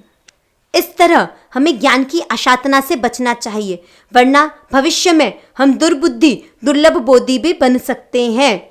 ज्ञान पंचमी को वरदत्त और गुणमंजरी का जो उदाहरण आता है, ज्ञान पंचमी के प्रवचन आदि में श्रवण करके ज्ञान की आशातना के बारे में हम विशेष रूप से जान सकते हैं।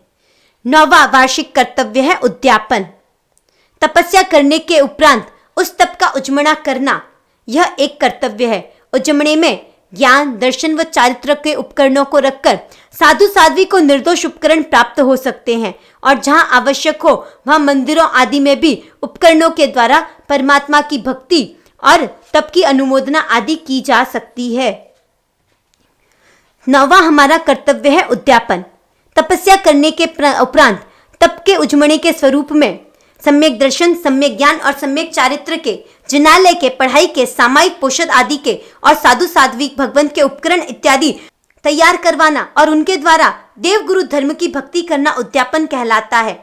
संसार में परिभ्रमण कराने वाले साधन को अधिकरण कहते हैं और मोक्ष मार्ग में सहायक बनने वाले साधन उपकरण कहलाते हैं। कपड़े धोने का डंडा अधिकरण और साधु का दंड उपकरण। भूतकाल में हम काफी अधिकरण बना चुके हैं, अन्यों को दे चुके हैं, उपयोग कर चुके हैं और आज भी आए दिन घर के लिए अनेक उपभोगों के अधिकरणों का उपयोग करते हैं, घर बसाते हैं, लोगों में, मित्रों में बांटते हैं। अधिकरण को घर के शोकेस में स्थान मिलता है और पूजा की पेटी को जिनालय में, प्रतिक्रमण सामाई के कपड़े को उपाश्रय में और शादियों में पहनने के कपड़े को अलमारियों में। ऐसा क्यों? शास्त्र और सज्जाय में मुपत्ति इत्यादि एक उपकरण के दान की महिमा का वर्णन किया गया है। इसीलिए तप जप इत्यादि कोई भी विशिष्ट सुकृत के शिखर रूप उद्यापन में उपकरण भूत सामग्री को रखकर बाद में उसे जरूरत अनुसार गांव में अर्पण करना चाहिए एवं साधु साध्वी भगवंतों को बहराना चाहिए। संसार की सामग्री डुबाने वाली है और वहीं उद्यापन महोत्सव, यह उद्यापन रूपी कर्तव्य हमें संसार रूपी सागर से पार उतारने वाला है। डुबाने वाला लोहा स्टीमर बनकर पार पहुंचाता है और मारने वाला जहर औषध बनकर अगर जीवन देता है तो जीवन में जो अधिकरण रूप सामग्रियां हैं वही उपकरण बनकर हमारे जीवन कल्याण में, जीवन के उत्थान में सहयोगी बनती है। फिर वह चाहे जिनालय के लिए धूपदान हो, अंगलूचना हो या पुस्तक आदि के स्वाध्याय के लिए ठवणी आदि हो। डुबाने वाली लक्ष्मी से पार उतरने के लिए उद्यापन एक सुंदर युक्ति है। भवांतर में दर्शन ज्ञान चारित्र की सामग्री उद्यापन के माध्यम से हमें प्राप्त होती है। पेथड़ शाह मंत्री ने महामंत्र नवकार की आराधना करके 68 चांदी के कलश, 68 चांदी की थाली, 68 चांदी की कटोरी आदि 68 वस्तुओं से उद्यापन किया। ऐसा उद्यापन का कर्तव्य आप सभी श्रावकों को भी पालन करना चाहिए। 10वां हमारा कर्तव्य है तीर्थ प्रभावना। स्थावर एवं जंगम दोनों प्रकार के तीर्थों की प्रभावना करना अर्थात भक्ति करना, यह भक्ति स्व एवं पर का कल्याण करने वाली है। समर्पण भावों से की गई भक्ति आपकी आत्मा का तो कल्याण करती ही है, साथ ही आपकी भाव भरी भक्ति को देखकर कितने ही अबोध जीव धर्मों को प्राप्त कर लेते हैं। उनके हृदय में भी धर्म के प्रति अपार श्रद्धा व्याप्त हो जाती है। परमात्मा महावीर के दर्शन करने के लिए चला है राजा दशानभद्र और उसके मन में आया ऐसा लवाजमा होना चाहिए कि आज तक किसी ने न देखा हो, न सुना हो। उसके वरघोड़े की शान देखकर सारी जनता प्रभावित हो गई और धर्म की महिमा बढ़ी, परंतु दशानभद्र के मन में अहंकार भर गया। मेरे जैसा वरघोड़ा आज तक शायद किसी ने नहीं निकाला। इंद्र महाराजा ने देखा तो सोचा कि इसे अभिमान हो गया है, इसके अहंकार को दूर करना चाहिए। वरघोड़ा तो जोरदार है, इसमें कोई संदेह नहीं, परंतु अहंकार नहीं करना चाहिए। और तब इंद्र भी अपनी रिद्धि के साथ परमात्मा के दर्शन करने आते हैं और दशानभद्र का अहंकार चूर चूर हो जाता है। अगर दशानभद्र ऐसा सोच लेता कि अपने पूज्य के प्रति जितना किया जाए उतना कम ही है, अहंकार तो हमेशा अधिक का होता है, अल्प का कभी अहंकार नहीं होता। और इसीलिए हमेशा यही सोचो कि भगवान के लिए, गुरु भगवंतों के लिए, धर्म के लिए जो भी करूं, जितना भी करूं उतना कम है। दशानभद्र के इस अभिमान को दूर करने के लिए इंद्र ने जोरदार वरघोड़ा निकाला। इंद्र के पास विकुर्वणा शक्ति है, वह चाहे जैसी रचना कर सकता है। इंद्र महाराज ने 8 हाथी तैयार किए और हर हाथी पर 8 सूंड, हर सूंड में एक बावड़ी और हर बावड़ी में खिले हुए कमल, हर कमल पर नृत्य करती हुई देवांगना। अहो क्या अद्भुत दृश्य था। सारी जनता इंद्र की उस अनुपम रचना को देखने लगी। दशानभद्र की जब नजर पड़ी तो आंखें खुली की खुली रह गई। उसका अहंकार पल भर में पिघल गया। दशानभद्र विचार में पड़ गया, वह चिंतन में उतर गया। संसार में तो हार जीत सदा चलती रहती है, सच्चाई तो यही है, कोई हारता है तो कोई जीतता है और कोई जीतता है तो कोई हारता है। और उसका मन संसार से विरक्त हो गया। तत्काल परमात्मा से निवेदन किया, मुझे संयम प्रदान करें। संयम वेश में इंद्र महाराजा ने जब दशानभद्र को देखा तो वंदन करके कहा, भो मुने, आप तो हार कर भी जीत गए और मैं तो जीत कर भी हार गया। श्रावक की क्रिया, श्रावक के प्रत्येक अनुष्ठान, श्रावक का वेश, श्रावक की भाषा, श्रावक के आचार, दुनिया के साथ श्रावक का व्यवहार ऐसा होना चाहिए कि उस श्रावक पर पल भर के लिए भी द्वेष ना आए, उल्टा उसके धर्म के प्रति अहोभाव आए। नौकर को भी कौटुंबिक पुरुष की भांति समझना चाहिए और उसे भी आराधना में जोड़ना चाहिए। धर्म करने के लिए अनुकूलता कर देनी चाहिए। अजैनों को भी एक श्रावक जैन बनाता है तो वह सही मायने में तीर्थ की प्रभावना करता है। महोपाध्याय यशो विजय जी महाराज जैसे महात्माओं ने श्रुत ज्ञान के माध्यम से, नंदीशेन मुनि ने प्रवचन शक्ति से, भद्रबाहु स्वामी ने निमित्त ज्ञान से, मल्लवादी सूरी जैसे वादी विजेता होकर, चंपा श्राविका जैसे तप के माध्यम से, वज्र स्वामी विद्या लब्धि मंत्र आदि के द्वारा और सिद्ध सेन दिवाकर ने काव्य शक्ति से तीर्थ प्रभावना की। जगड़ूषा जैसे श्रावकों ने अनुकंपा के माध्यम से और उदारता सहिष्णुता के माध्यम से शासन की प्रभावना की। सारी दुनिया उनकी दीवानी थी। इसीलिए ही श्रावक बने हुए प्रदेशी राजा को केशी गंधर ने श्रावक बनने से पहले शुरू किए हुए लोकप्रिय कार्यों को जारी रखने का सूचन किया।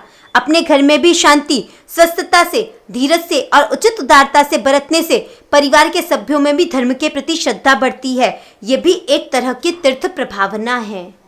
तीर्थ प्रभावना के माध्यम से हम स्वजनों को, परिजनों को, अपनों को और परायों को जिन शासन से जोड़ें तो ही सही मायने में हमारी तीर्थ प्रभावना सार्थक है। 11वां हमारा कर्तव्य है प्रायश्चित, आलोचना शुद्धि। यह कर्तव्य भी जीवन निर्माण में अत्यंत महत्वपूर्ण भूमिका निभाता है। अहंकार के कारण जीव को अपनी गलती दिखाई नहीं देती और जब अहंकार न्यून होता है तब जीव अपने पापों की आलोचना कर पाता है। एक बार घर में जोर से आवाज आई।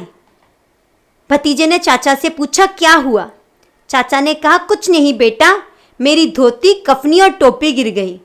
भतीजे ने पुनः प्रश्न किया, किंतु इनमें इतनी आवाज कैसे हुई चाचा? चाचा ने कहा, तू समझता नहीं है, उसमें मैं भी तो था। बात यह है कि चाचा ये नहीं कहना चाहते कि मैं गिर गया, और यह है अहंकार। अहंकारी व्यक्ति को कभी अपनी भूल दिखाई नहीं देती। एक बार एक माँ ने अपने पुत्र से कहा, बिल्ली की पूंछ कभी मत खींचना। तब पुत्र ने कहा, मैं खींचता ही नहीं, मैंने सिर्फ पकड़ कर रखी है, बिल्ली खींच रही है, गलती मेरी नहीं है, बिल्ली की है। और ऐसे ही जब हमारे सामने भी कोई हमारा पाप आता है, हमारा कोई दुष्कृत आता है, तो हम कहते हैं गलती हमारी नहीं है। लेकिन परमात्मा के शासन की, यह महावीर के शासन की कृपा है कि उन्होंने आलोचना रूपी अमोघ उपाय हमें बताया है।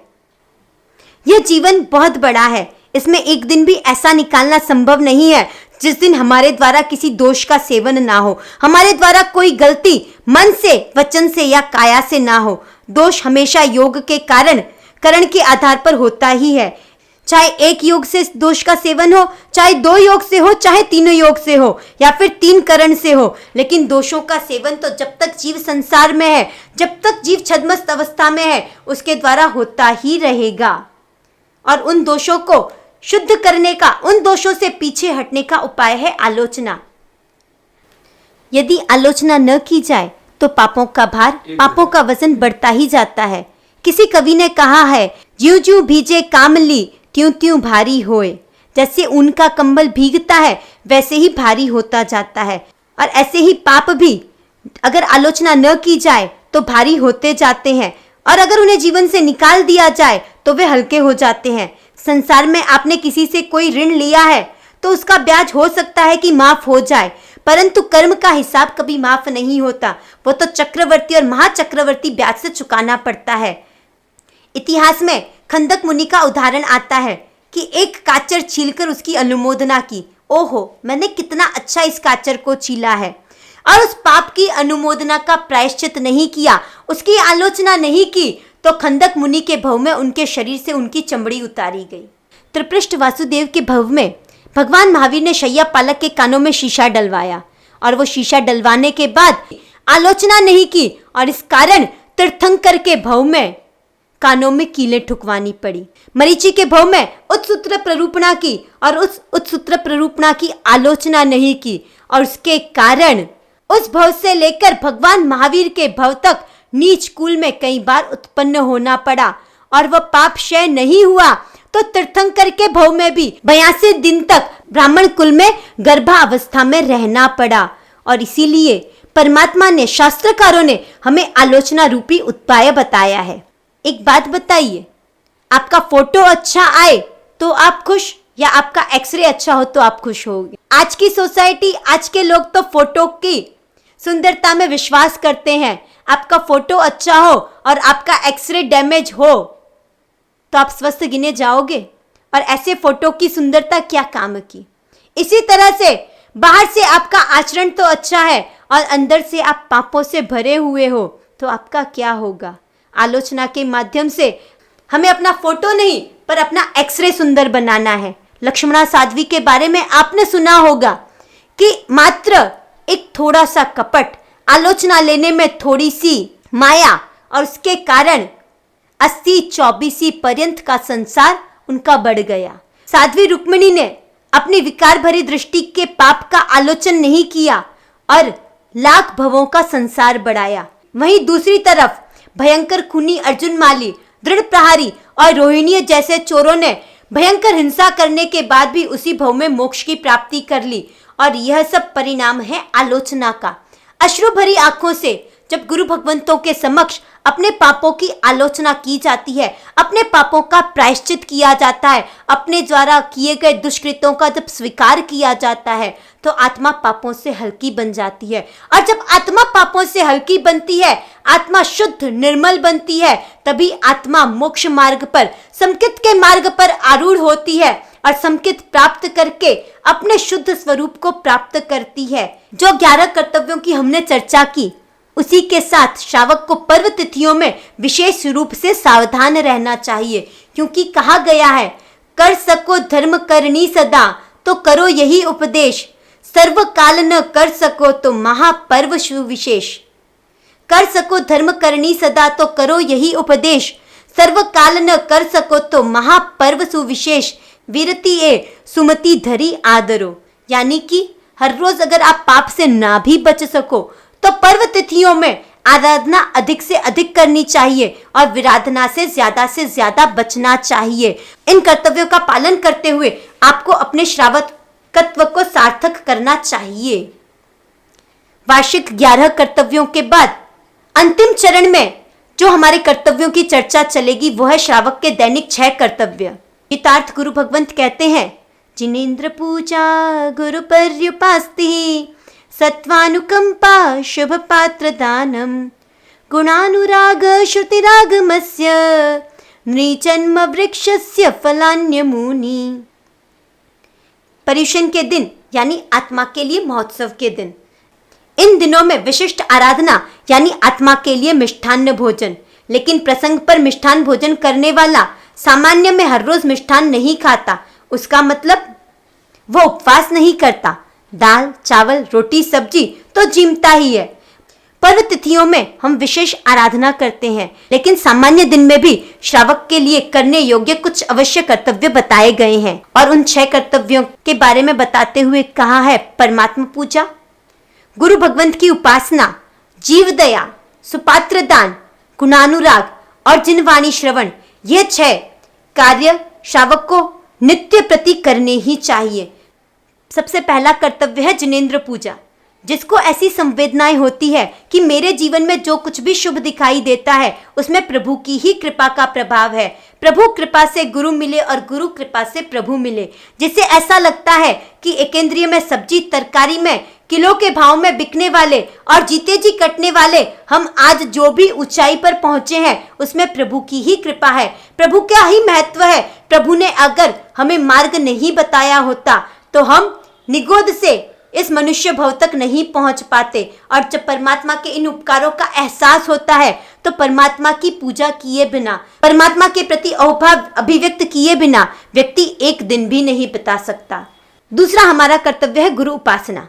देव तत्व और धर्म तत्व का परिचय कराकर हमें दोनों के साथ जोड़ने वाले, हमें सतत धर्म की प्रेरणा देने वाले, हमारी वेदना को स्वयं की संवेदना बनाकर सही आश्वासन देने वाले, सुपात्र दान का लाभ देने वाले, हमारे धर्मदाता, हमारे धर्म पोषक, धर्मवर्धक गुरु भगवंत की उपासना, ये भी श्रावक का एक कर्तव्य है।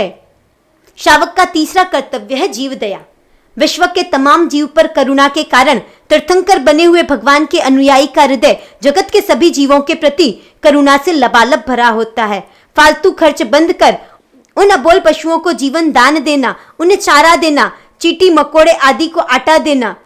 इस प्रकार जीव दया के द्वारा श्रावक अन्य जीवों को शाता पहुंचाता है और उन्हें शाता पहुंचाने के माध्यम से स्वयं शाता का बंध करता है, जीवों के लिए कल्याण के मार्ग को उपस्थित करता है। श्रावक का चौथा दैनिक कर्तव्य है सुपात्र दान।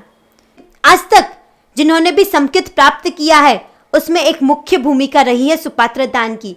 दान से नैसार प्रभु वीर बने, दान से धन सार्थवा ऋषभ देव बना, ग्वाला पुत्र संगम शाली भद्र बना। साधु भगवंत को वस्त्र पात्र आहार शैया इत्यादि के दान से श्रावक का दिन कल्प वृक्ष की प्राप्ति की तरह उत्कृष्ट बन जाता है। प्रतिदिन भोजन करने से पहले सुपात्र दान, अनुकंपा और जीव दया का कार्य करने वाला भविष्य में अनेक जीवों का आश्रयदाता विशिष्ट पुरुष बनता है। श्रावक के दैनिक आवश्यक कर्तव्यों में 5वां कर्तव्य है गुणानुराग। प्रतिदिन अरिहंत से लेकर मार्गानुसारी पर्यंत के प्रत्येक जीव के सुकृत की, सद्गुणों की अनुमोदना करनी चाहिए। अनुमोदना के प्रभाव से अपनी आत्मा में अनेक गुणों का प्रकटीकरण होता है। कहा भी है, गुणीजन ना गुण गावता, गुण आवे निज अंग। जब हम गुणीजनों के गुणों की अनुमोदना करते हैं, हम किसी के गुणों की अनुमोदना करते हैं, तो वह गुण हमारे जीवन में भी स्वयमेव आते हैं। और अगर हम किसी के दोषों को देखते हैं तो वो दोष भी हमारे जीवन में आते हैं। और इसीलिए परमात्मा ने गुणानुराग का एक उत्कृष्ट आलंबन हमें दिया कि गुणानुराग करके हम अपने दोषों को दूर कर सकते हैं और संपूर्ण गुणों को प्राप्त करके गुणी सद्गुणी संपूर्ण गुणी भी बन सकते हैं। छठा श्रावक का कर्तव्य है जनवाणी श्रवण। गुरुमुख से जनवाणी सुनने वाले को ही मनुष्य भव की महत्ता, प्रत्येक क्रिया की मूल्यवत्ता और उसके लिए आवश्यक विधि की जानकारी, अविधि से नुकसान, जीवन में स्वस्थता, शांति, समता, समाधि की चाबी, धर्म की आवश्यकता इत्यादि की जानकारी मिलती है। चित्त निर्मल होता है। यदि सभी धर्म विविध वृक्ष समान है तो जिनवाणी श्रवण उन तमाम वृक्षों को हरे रखने वाली जलधारा के समान है। कई पापियों के जीवन का परिवर्तन जिनवाणी श्रवण से हुआ है। इसीलिए श्रावक को प्रतिदिन जिनवाणी श्रवण करना चाहिए। यदि श्रावक प्रतिदिन 6 कर्तव्यों का पालन नहीं करता है तो वस्तुतः वह श्रावक कहलाने योग्य नहीं है, वह धर्म के प्रति वफादार नहीं है। क्योंकि श्रावक के जीवन में संसार नहीं होता, श्रावक के जीवन में शासन होता है। श्रावक के जीवन में धन नहीं होता, श्रावक के जीवन में धर्म मुख्य होता है। श्रावक ने यह मनुष्य भव भविष्य में अनंत काल को बिगाड़ने के लिए नहीं पाया है, अपितु श्रावक ने यह मनुष्य भव अपने अनंत भवों को सुधारने के लिए, अपनी भव यात्रा को विराम देने के लिए, जल्द से जल्द मोक्ष प्राप्त करने के लिए पाया है। अपने कर्तव्यों का चिंतन करते हुए हम भी परमात्मा के पथ पर अग्रसर हो सके, हम भी अपनी आत्मा को परमात्मा पथ पर आरूढ़ कर सके। इन्हीं भावों के साथ ओम शांति। अष्टानिका प्रवचन के माध्यम से श्रावक के जीवन योग्य कर्तव्यों की चर्चा करते हुए वीतराग वाणी के विरुद्ध कुछ भी कहा हो तो मन वचन काया से त्रिकरण एवं त्रियोग से मिच्छामि दुक्कडम मिच्छामि दुक्कडम मिच्छामि दुक्कडम। नमो अरिहंताणं नमो सिद्धाणं नमो आयर्याणं नमो उवजायाणं नमो लोये सव्वसाहूणां एषो पञ्चनमुकारो सव्वपावपणासनो मङ्गलानाञ्च सव्वेसिं पढमं हवै मङ्गलम् ओंकारं बिन्दुसंयुक्तं नित्यं ध्यायन्ति योगिनः कामदं मोक्षदं चैव ओंकाराय नमो नमः। अज्ञानतिमिरान्धानां ज्ञानाञ्जनशलाकया नेत्रम् उन्मीलितं येन तस्मै श्रीगुरवे नमः। भवबीजाङ्कुरजनना रागाद्य क्षयमुपागतायस्य ब्रह्मा वा विष्णुर्वा हरो जिनो वा नमस्तस्मै। यथा प्राणानराधारास्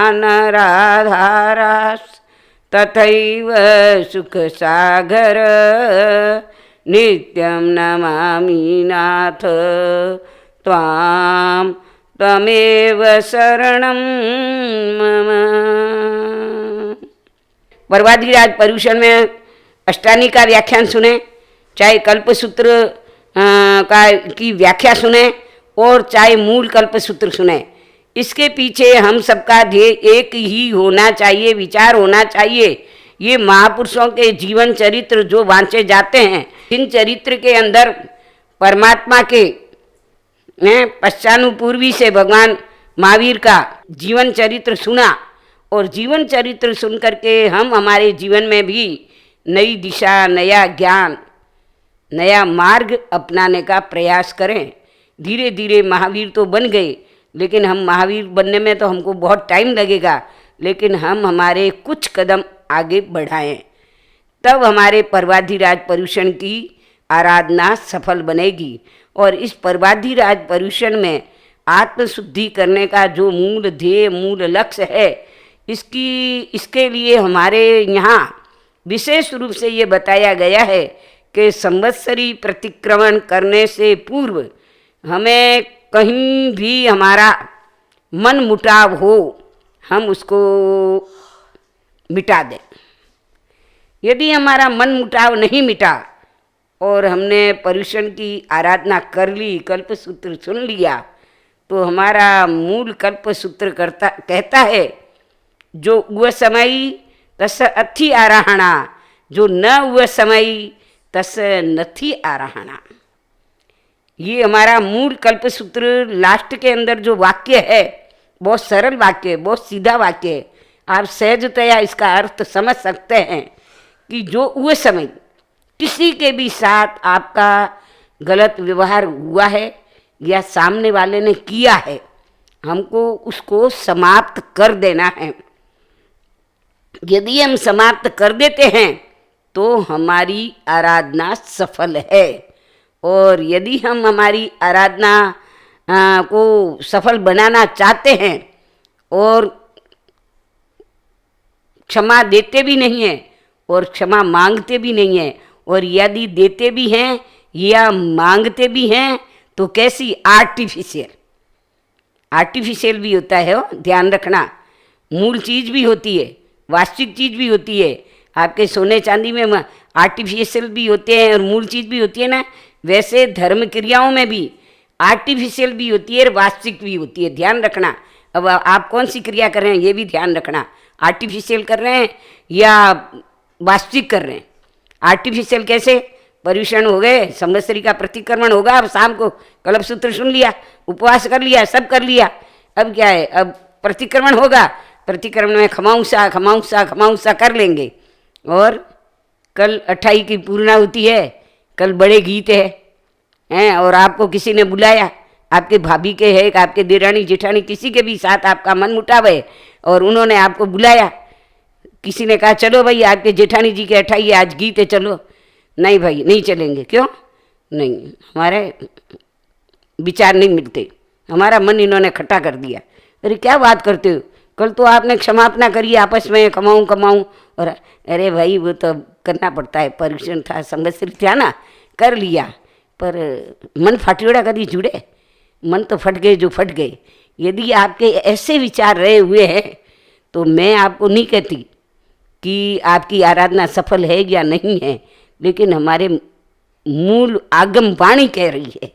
ये आगम वाणी सामान्य वाणी नहीं है, ये बहुत महत्वपूर्ण वाणी है।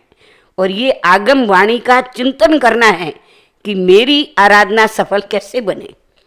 आप कहेंगे कैसे, उन्होंने ऐसा कह दिया, अरे उनकी बातों को क्या याद करते हो, निगोद में कितना सुना, त्रियंश में कैसे कैसे कष्ट पाए हैं, और अभी कर्म उदय आ जाए तो कैसे कैसे कष्ट शरीर देता है, सहन करते हैं कि नहीं करते, क्या करते हैं, सहन करते हैं कि नहीं करते, शरीर में कितने कैसी कैसी बीमारियां हो जाती है, तब आप क्या करते हैं, किसी ने आपको कह दिया वो तो आप कह देते हो भाई सहन नहीं होता है, पर शरीर के कष्ट कैसे सहन करते हैं, कैसी कैसी बीमारियां हो जाती है। अभी अभी आपका ये कोरोना चल रहा है ना, इस कोरोना में क्या कष्ट हो रहा है, देखिए क्या परिस्थितियां हो रही है, सब लोगों को विदित हैं कैसी कैसी परिस्थितियों में ये कोरोना ने सारे विश्व को हिला दिया। आपके लिए ये बहुत बड़ा वैराग्य लेने का निमित्त मिला है। हमारे उमा स्वाति जी महाराज ने तत्वार्थ सूत्र के अंदर एक बहुत अच्छा वाक्य कहा है, बहुत अच्छा वाक्य है और बहुत सीधा वाक्य है, बहुत सरल वाक्य है, और आप याद रखने की कोशिश करें ना तो आपको वास्तविक रूप में याद हो जाए। उन्होंने एक वाक्य बोला है, एक सूत्र है तत्वार्थ सूत्र के अंदर, जगत काय स्वभावोच्च संवेग वैराग्यार्थम। ये जगत के अंदर ये जो आप देख रहे हैं ना, कोई मर रहा है, कोई जी रहा है, कोई बीमार हो रहा है, कोई क्या हो रहा है, और ये अभी जो लॉकडाउन है, ये कोरोना है, ये क्या क्या उसको पॉजिटिव हो गया, इसको संक्रमण हो गया, ये हो गया, ये सारी जो वातावरण अभी वर्तमान में बन रहा है, यदि आपकी दृष्टि आध्यात्मिक है तो आप इससे बहुत बड़ा वैराग्य ले सकते हैं। और ये परिस्थिति अभी ऐसी है कि क्या पता कब कौन चला जाए। ऐसे तो हमारे ज्ञानी तो कह ही गए हैं, बता ही गए हैं कि एक श्वास का भी भरोसा नहीं है, एक श्वास आया दूसरा श्वास आएगा कि नहीं आएगा। वो तो महापुरुष आज से 2500 वर्ष पहले ही हमारे भगवान महावीर बता के गए हैं।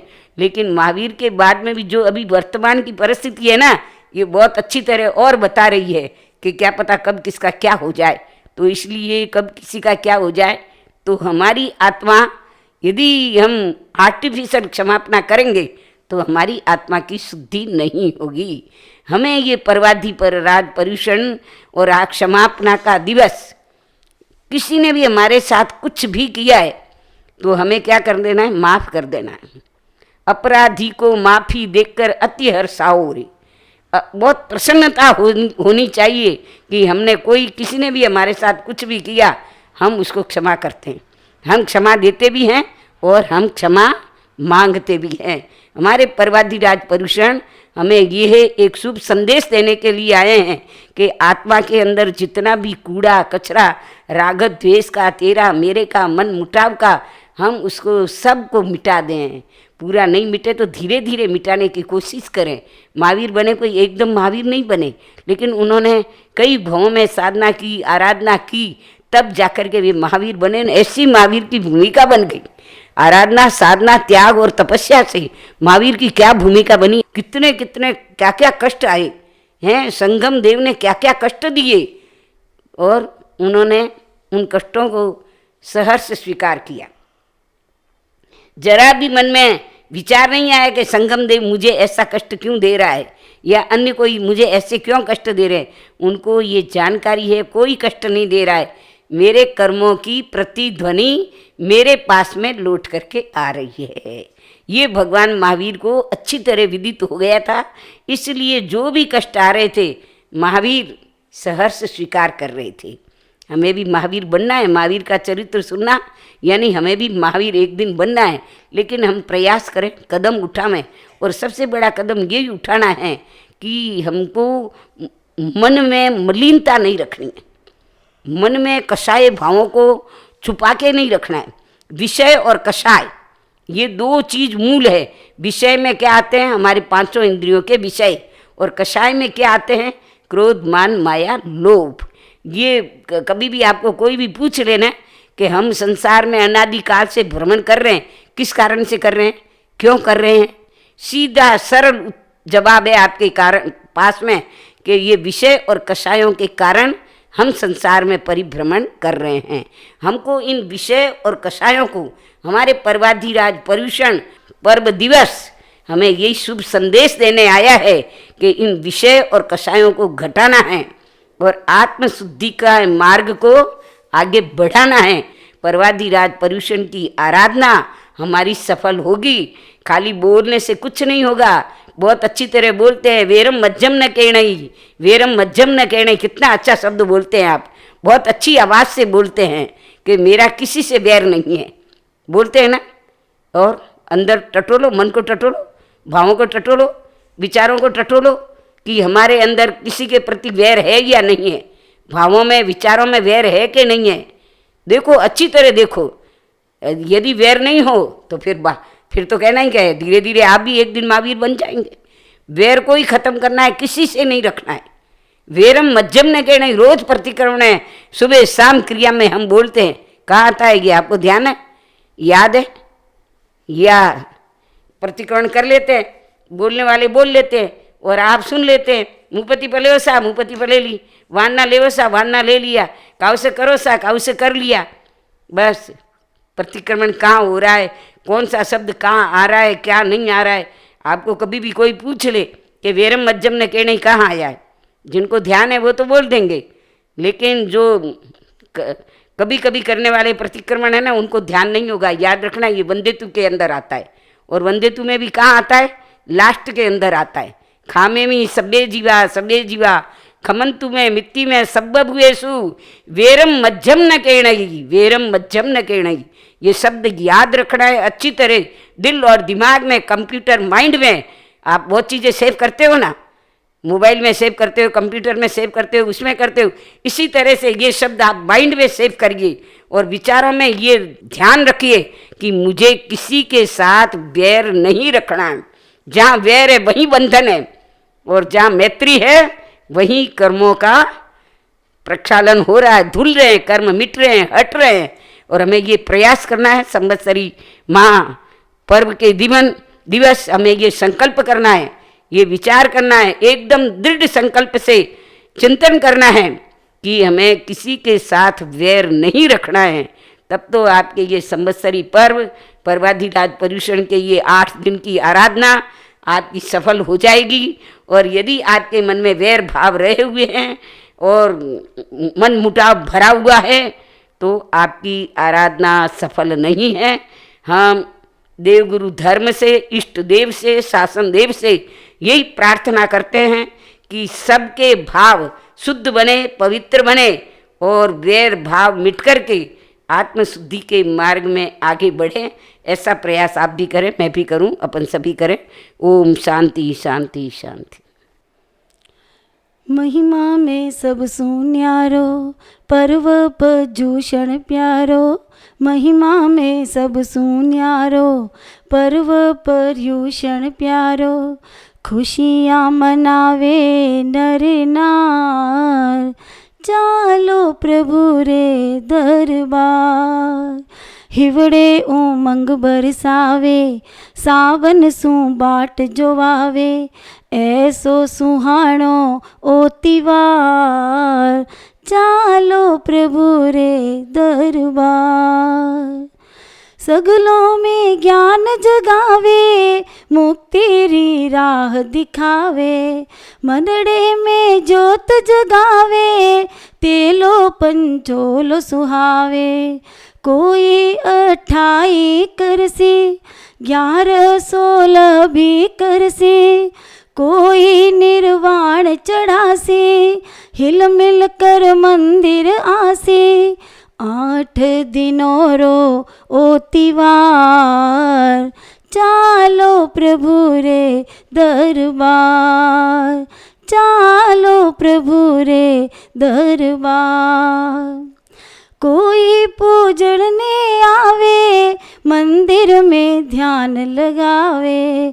केसर चंदन ले आवे, फूलों सु थाल सजावे। हीरा पन्ना मोत्या सु अंगिया भी खूब रचावे। कोई तो चवर ढुलावे, कोई जयनाद बजावे। कर दे सगलारो बेड़ो पार, चालो प्रभु रे दरबार। चालो प्रभु रे दरबार। मंडल सब मिलकर आवे, हिल मिल रम झोल मचावे। भक्ति इमरत बरसावे, प्रभुवर सुनेह लगावे। सज्जन मंडल गुण गावे, आनंद ही आनंद पावे। नर नारी मंगल गावे, टाबर घूमर घुमरावे। रिम झिम बरसे हैं फुहार, चालो रे प्रभु रे दरबार। चालो रे प्रभु रे दरबार। चालो रे प्रभु रे दरबार। पचखान उपवास वाले सूर्योगे अपथठम बचकाई तिहेम पियारंग हसन खाइम चयन त्रावण सागारे। पाणार पोर्सी साड़ पोर्सी मुट्ठी से बचकाई जोम पियारंग हसन खाइम चयन त्रावण सागारे। पच्छन गालन दिशावण साण मात्रागण सब समाय व्यत्यागारेण भूसरई। एकाशना व्यासना आंबिल नीवी जो भी पचखान हो सभी हाथ जोड़े। योगेश्वरी नौकारसी पोर्सी साड़ पोर्सी मुट्ठी से बचकाई जोम पियारंग हसन खाइम चयन त्रावण सागारे। आंबिलम निविगम बचकाई लेवा लेवन गेत संचित काशनम व्यासना बचकाई। द्वीम प्यारसन सागारी आगारेण आउटन पसारेण गुरु अबुट्टागारेण परिठवण्यागारेण महत्रागारेण सब समायुत्यागारेण भूशिरई। पाणस्य लेवन वालेन वाचेन बौलिन सचितेन वासितेन भूशिरई। देशाविकासिं भूगपरिभुगमचायं त्रावणं ससाकारणं मात्राकारणं सब समायुत्यागारेणं भूशिरैः। मंगलम भगवान वीरो मंगलम गौतम प्रभु मंगलम स्थूलिभद्राद्याय जैन धर्मोस्तु मंगलम सर्वारिष्ट प्रणाशाय सर्विष्टार्दायिने सर्वलब्धि निधानाय गौतम स्वामी ने नमः।